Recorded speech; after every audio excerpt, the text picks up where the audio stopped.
Hi hello அன்பு நண்பர்களே, அனைவருக்கும் வணக்கம்.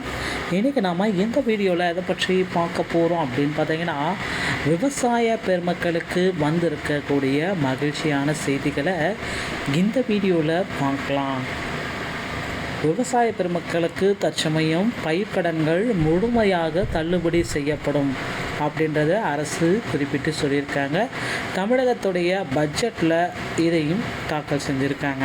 ஸோ இதை குறித்து இந்த வீடியோவில் நாம் இப்போ முழுமையாக நம்ம பார்க்குறோங்க. அது மட்டுமே கிடையாது, நகைக்கடன் தள்ளுபடி என்ன ஆயிற்று, கல்வி கடன் தள்ளுபடி, மகளிர் சுய உதவி குழுக்களுடைய கடன்கள் முழுவதும் தள்ளுபடி செய்யப்படும் அப்படின்னு சொல்லியிருக்காங்க. இது குறித்து இந்த வீடியோ தொகுப்பில் முழுமையாக நம்ம பார்க்கலாம். ஸோ நம்முடைய சேனலை முதல் முறையாக பார்க்குறீங்க அப்படின்னா மறக்காமல் சப்ஸ்கிரைப் அண்ட் பெல்லை கிளிக் பண்ணி வச்சுக்கோங்க. ஸோ வாங்க இந்த வீடியோக்குள்ளே நம்ம போகலாம்.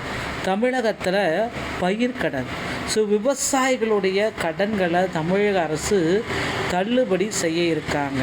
ஸோ எதன் அடிப்படையில் தமிழக அரசு விவசாயிகளுடைய கடன்கள் தள்ளுபடி செய்ய போகிறாங்க?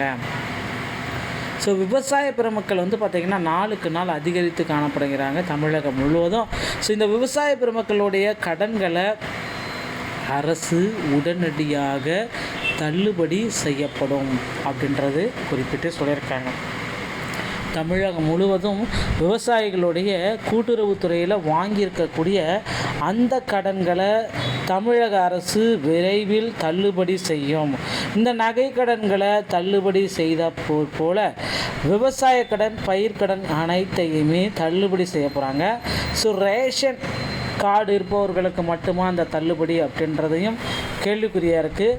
ஸோ ஒரு ரேஷன் அட்டைதாரர்களுக்கு மகிழ்ச்சி அளிக்கக்கூடிய ஒரு சூப்பரான ஒரு குட் நியூஸ் எல்லாமே வெளியாகி இருக்குது.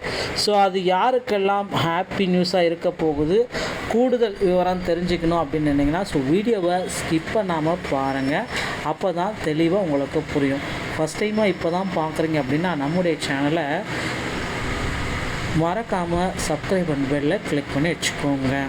ஸோ இப்போ மத்திய அரசாக இருக்கட்டும், மாநில அரசாக இருக்கட்டும், ரேஷன் அட்டைதாரர்களுக்கு பல்வேறு வகையான சலுகைகளை சொல்லி அறிவிப்புகள் எல்லாமே சொல்லிட்டு இருக்காங்க. ஸோ இந்த மாதம் 1000 நிறைய மக்கள் ரேஷன், சர்க்கரை, அரிசி இதெல்லாம் வச்சு தான் அவங்களுடைய வாழ்க்கையை வாழ்ந்துட்டு இருக்காங்க. இருந்தாலும் நிறைய மக்கள் என்ன பண்ணுறாங்களோ, ரேஷன் அட்டையை 5 வகையான ரேஷன் அட்டைகள் இருக்குங்க. அதில் சில ரேஷன் அட்டைக்கு பொருட்கள் கிடையாது. சில ரேஷன் அட்டைக்கு மட்டும்தான் மலிவு விலையில் சர்க்கரை, கோதுமை, பாம் ஆயில் பொருட்களுமே கிடைக்கும். ஸோ இதனால் நிறைய பேர் பணக்காரங்களாக கூட இருந்தால் கூட தில்லு முள்ளு பண்ணி அந்த ரேஷன் பொருட்களை வாங்கி வெளி சந்தையில் வித்துடுறாங்க. இதனால் ஏழை எளிய மக்களுக்கு கிடைக்கக்கூடிய ரேஷன் கடையில் கிடைக்கக்கூடிய பொருட்கள் சரிவர சேராமல் போயிடுதுங்க. ஸோ இதை பார்த்திங்கன்னா விவசாயிகளுக்கு, அந்த ரேஷன் அட்டைதாரர்கள் வைத்திருக்க விவசாயிகளுக்கு ஒரே மாதிரியாக கொடுக்கணும் அப்படின்னு சொல்லியிருக்காங்க. அதே அப்படின்ற மாதிரி ரேஷன் கடை ஊழியர் கிட்டத்தட்ட இருந்தும் பதில்கள் வந்துட்டுருக்கு. ஸோ ஏழை எளிய மக்கள்கள் கிட்டேருந்து வந்த புகாரின் அடிப்படையில் ஒரு அமைச்சர் சக்கரபாணி அவர்கள் ஒரு அழைப்பை வெளியிட்டிருக்காரு. என்ன அப்படின்னு பார்த்தீங்கன்னா, ரேஷன் கடைகளில் இனிமேல் பார்த்தீங்கன்னா அந்த கைவிரல் ரேகை பயன்படுத்தப்படும். அனைத்து ரேஷன் கடைகளுக்குமே 60% பொருட்களை ஸ்டாக் பண்ணி கொடுத்துருக்கோம் அப்படின்ற ஒரு விஷயத்தை ஷேர் பண்ணிவிட்டு அதுக்கப்புறம் ஒரு விஷயத்தையும் சொல்லியிருக்காருங்க. அரிசி, பருப்பு, சர்க்கரை, பாம் ஆயில் உள்ளிட்ட அனைத்து ரேஷன் பொருட்களையும் வாங்கிட்டு திரும்ப வர மாதிரி உடனடியாக நடவடிக்கை எடுத்திருப்போம் அப்படின்றதையும் குறிப்பிட்டு சொல்லியிருக்காங்க. ஸோ இந்த பயிர்க்கடன்கள் தள்ளுபடி யாருக்கெல்லாம் இதில் நிகழும்? தமிழகம் முழுவதுமே இந்த பயிர்க்கடன்களை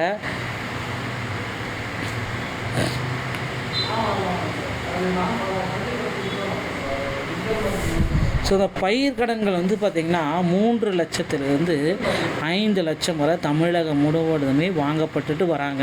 ஸோ இந்த பயிர்க்கடன் பெற்றவர்கள் பார்த்திங்கன்னா அவர்களுக்கு தள்ளுபடி ஆகும் அப்படின்ட்டு குறிப்பிட்டே சொல்லிகிட்டு இருக்காங்க தமிழக அரசு.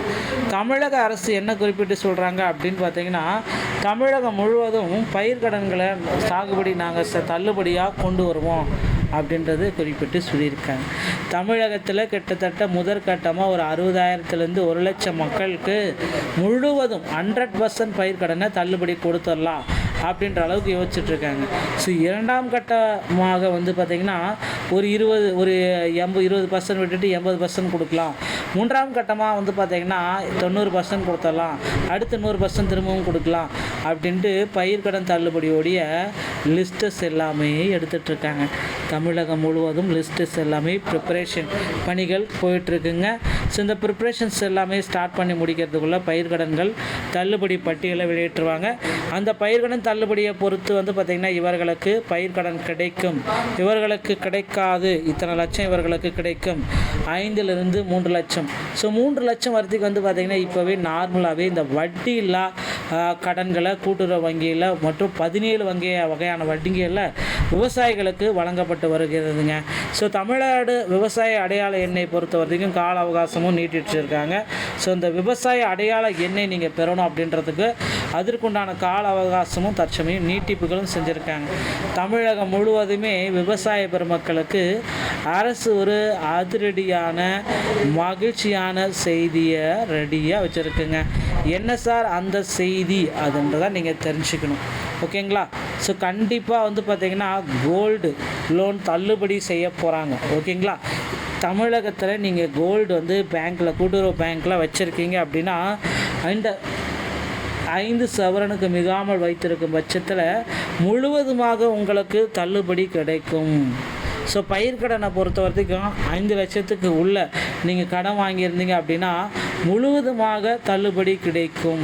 ஸோ சில டேர்ம்ஸ் அண்ட் கண்டிஷன்லாம் வைத்துட்டு அவங்க வந்து பார்த்திங்கன்னா உங்களுக்கு கடனை திருப்பி அடைச்சிட்றாங்க. இந்த கடனில் உங்களுக்கு ₹1 கூட நீங்கள் செலவு பண்ண மாட்டீங்க, செலுத்தும் தொகையில் வராது. அதனால் முழு கடனுமே அரசே ஏற்கும் இந்த பயிர்க்கடனை பொறுத்த வரைக்கும். அதனால் நீங்கள் ஒன்றும் கவலையே பட வேண்டாம். இந்த அறிவிப்பு வந்து பார்த்திங்கன்னா இந்த ஏப்ரல் 30ஆம் தேதி முதல் நடைமுறைக்கு கொண்டு வரணும் அப்படின்ட்டு மு.க. ஸ்டாலின் அவர்கள் குறிப்பிட்டு சொல்லிட்டாரு. இது குறித்து கூட்டுறவுத்துறை அமைச்சரும் சொன்னது தான். ஸோ விரைவில் நாங்கள் இதை வந்து பார்த்திங்கன்னா பயிர்க்கடன் தள்ளுபடியை தமிழகம் முழுவதும் செல்லுபடி ஆகும் வரை செலுத்துவோம் அப்படின்றதையும் குறிப்பிட்டு சொல்லிட்டாருங்க. ஸோ தமிழகத்தில் வந்து பார்த்திங்கன்னா எக்ஸ்பெக்ட் பண்ணுற மாதிரி பயிர்க்கடன் தள்ளுபடி விரைவில் எதிர்பார்க்கலாம். நகைக்கடன் தள்ளுபடி, கல்வி கடன் தள்ளுபடி, மகளிர் சுய உதவி குழுக்கள் கடன் தள்ளுபடி. ஸோ நகைக்கடன்கள் வந்து பார்த்திங்கன்னா 5 சவரனுக்குள்ளே இருக்கணும். கல்வி கடன்கள் வந்து பார்த்திங்கன்னா கிட்டத்தட்ட நீங்கள் வந்து 2008க்கு முன்னாடி படித்தவங்களுக்கு வந்து உடனடியாக தள்ளுபடி முழு லோனுமே கட்ட போகிறாங்க. 5 வருஷம் நீங்கள் வந்து பார்த்திங்கன்னா வருஷத்துக்கு 1.5 லட்சம் 1 லட்சத்தில் படிச்சிங்கன்னா அந்த வட்டி ப்ளஸ் அசல் இது ரெண்டுமே தள்ளுபடி செய்ய இருக்காங்க. இதோடைய அறிவிப்பு விரைவில் வர இருக்குங்க. அடுத்து வந்து பார்த்திங்கன்னா நீங்கள் எல்லாருமே எதிர்பார்த்த ஒரு விஷயங்க. ஸோ ஒவ்வொருத்தருமே இது தாங்க எதிர்பார்த்துட்ருக்காங்க. தமிழகத்தில் இந்த விவசாய பெருமக்களுக்கு ஒரு மகிழ்ச்சி கிடைக்காதா அப்படின்ட்டு எதிர்பார்த்துட்டே இருக்காங்க. ஸோ விவசாய பெருமக்களுக்கு அடுத்தடுத்து தமிழக அரசு மகிழ்ச்சியான செய்திகளை வெளிவிட்டுட்டே தான் இருக்காங்க. ஸோ இந்த தகவல் வந்து உங்களுக்கு ரொம்ப ரொம்ப பயனுள்ளதாக இருக்கும் அப்படின்றத நான் உங்களை நம்புகிறேன். ஸோ கண்டிப்பாக நம்ம சேனலை நீங்கள் மறக்காமல் சப்ஸ்கிரைப் அண்ட் பெல்லை கிளிக் பண்ணி வச்சுக்கோங்க. அடுத்த வீடியோவில் இன்னொரு செய்தியோடையே உங்களை சந்திக்கிறேன். நன்றி, வணக்கம்.